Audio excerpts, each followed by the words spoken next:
नमस्कार साथीहरु, technical Sandeep YouTube च्यानलमा हजुरलाई स्वागत छ र म सन्दीप मल्ल।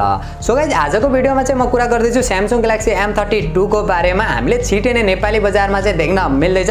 फोन एकदमै कमालको रहेको छ। यसको फिचर स्पेसिफिकेसनलाई हेर्ने हो भने सो आज यसैको बारेमा चाहिँ कुरा गर्ने छु। कम्पनीले यसलाई बिग मोन्स्टर भनेर पनि हाइलाइटिङ गरिरहेको छ। सो एकदमै कमालको स्मार्टफोन रहेको छ। आज यसैको बारेमा चाहिँ कुरा गर्ने छु र हाम्रो नेपाली बजारमा कहिलेसम्म देख्न सकिनेछ र के कति प्राइसमा चाहिँ देख्न मिल्नेछ सम्पूर्ण जानकारी दिनेछु र भिडियो अन्तिमसम्म हेरेर जानकारी लिनु होला। यदि आजको भिडियो मन परे भिडियोलाई लाइक गरेर तलपट्टि देख्न सक्नुहुन्छ रातो बटन, त्यस्तै थिचेर च्यानललाई सब्स्क्राइब गर्नु होला र साथमा रहेको नोटिफिकेसन बेल आइकनलाई दबाएर अल नोटिफिकेसनलाई पनि अन गर्नु होला ताकि म जति पनि नयाँ भिडियो अपलोड गर्छु सबैभन्दा पहिलो नोटिफिकेसन हजुरलाई मिल्नेछ। ओके, सो गाइज, अब चाहिँ ढिला नगरी आजको भिडियो सुरु गर्न चाहन्छु र Samsung Galaxy M32 को बारेमा कुरा गर्ने हो भने सबैभन्दा पहिला चाहिँ म यसको डिजाइन, डिस्प्ले र बिल्ड क्वालिटीबाट चाहिँ सुरु गर्न चाहन्छु। 6.44 इन्चको full HD plus super AMOLED display देख्न सकिन्छ जसमा 90 हर्ट्जको चाहिँ रिफ्रेश रेट देख्न मिल्छ भने पछाडिपट्टिको डिजाइन चाहिँ पोलिकार्बोनेटले गरिएको छ। प्लास्टिकको डिजाइन देख्न सकिन्छ। 800 निटको चाहिँ पिक ब्राइटनेस देख्न सकिन्छ। कोर्निङ गोरिल्ला ग्लास 5 को चाहिँ प्रोटेक्सन देख्न सकिन्छ। वाइड 1 L1 को चाहिँ सपोर्ट रहेको छ। ओभरअल प्याकेजमा हेर्ने हो भने यसको डिजाइन, डिस्प्ले र बिल्ड क्वालिटी चाहिँ एकदमै बबाल रहेको छ।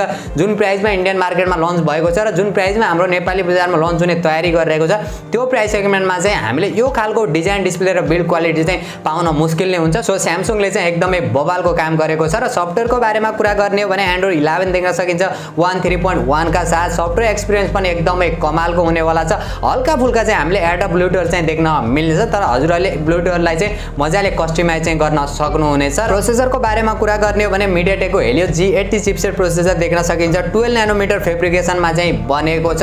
गेमिङका लागि ठिकठाकको मान्न सकिन्छ किनभने यो प्राइस सेगमेन्टमा हामीले Xiaomiको Redmi Note 10s देख्न मिल्छ जो MediaTekको Helio G95 चिपसेटका साथ चाहिँ देख्न मिल्छ। गेमिङका लागि एकदमै बवाल पनि रहेको थियो। गेमिङका लागि भने यो स्मार्टफोन त्यस्तो राम्रो चाहिँ छैन, त्यस्तो नराम्रो पनि भन्न मिल्दैन तर डिसेन्ट खालको चाहिँ हामीले गेमिङ पर्फर्मेन्स चाहिँ यसमा देख्न सकिन्छ। र क्यामेराको बारेमा कुरा गर्ने हो भने क्यामेरा चाहिँ एकदमै बवाल देख्न सकिन्छ। जो मेन क्यामेरा चाहिँ 64 मेगापिक्सलको प्राइमेरी सेन्सर, सेकेन्ड क्यामेरा 8 मेगापिक्सलको अल्ट्रा वाइड सेन्सर र थर्ड र फोर्थ क्यामेरा भने 2 मेगापिक्सलको एउटा डेप्थ सेन्सर र एउटा माइक्रो सेन्सर देख्न सकिन्छ भने यसको जुन अगाडिपट्टिको सेल्फी क्यामेरा भने 20 मेगापिक्सलको देख्न सकिन्छ।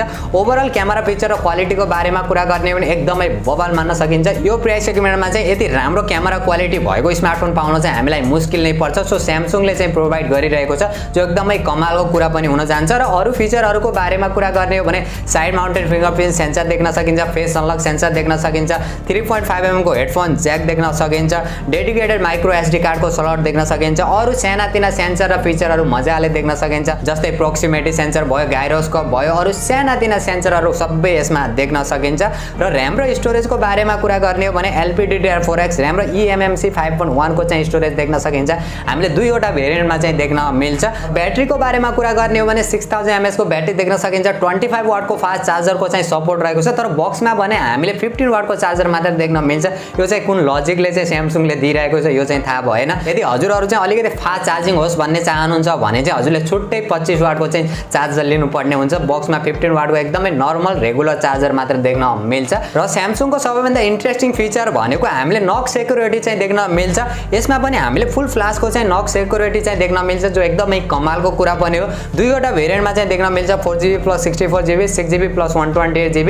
र प्राइसिङको बारेमा कुरा गर्ने हो भने अहिले कुनै फिक्स भने भएको छैन तर एक्सपेक्टेड प्राइसको बारेमा कुरा गर्ने हो भने जो 4GB + 64GB वाला चाहिँ हामीले 24-25 हजार को बीचमा देख्न मिल्नेछ भने जो 6GB + 128GB को भने 26-27 हजार को बीचमा चाहिँ देख्न मिल्नेछ। सो गाइज, यही थियो Samsung Galaxy M32 को ओभरअल डिजाइन, फिचर र स्पेसिफिकेसन र मेरो पर्सनल ओपिनियनको बारेमा कुरा गर्ने हो। र यो स्मार्टफोनलाई चाहिँ हामीले नेपाली बजारमा कहिलेसम्म देख्न सकिन्छ भन्ने कुरा गर्ने हो भने चाहिँ अहिले भने कुनै लन्च डेट चाहिँ फिक्स भएको छैन। लिक्स र रुमरहरुलाई हेर्ने हो भने चाहिँ यही हप्ता भित्रमा नै हामीले नेपाली बजारमा देख्ने सम्भावना चाहिँ रहेको छ। आशा गरौँ देख्न पनि मिलोस्। र यसको ओभरअलमा कुरा गर्ने हो भने फोन चाहिँ एकदमै बबाल रहेको छ। यदि राम्रो क्यामेरा क्वालिटी भएको, राम्रो ब्याट्री ब्याकअप भएको, राम्रो डिजाइन, डिस्प्ले भएको, बिल्ड क्वालिटी राम्रो भएको स्मार्टफोन हेर्दै हुनुहुन्छ भने चाहिँ एकदमै बबाल रहेको छ। डेफिनेटली हजुरहरूले यसको वेट गर्न सक्नुहुन्छ। र गेमिङका लागि हेर्दै हुनुहुन्छ भने गेमिङ पर्फर्मेन्स चाहिँ यसमा त्यस्तो दामी चाहिँ देख्न मिल्दैन। मिडियम खालको डिसेन्ट खालको चाहिँ हामीले देख्न मिल्छ किनभने यो प्राइस सेगमेन्टमा अलरेडी हामीले Xiaomiको Redmi Note 10s लाई देख्न मिल्छ। एकदमै बबल रहेको छ गेमिङका लागि।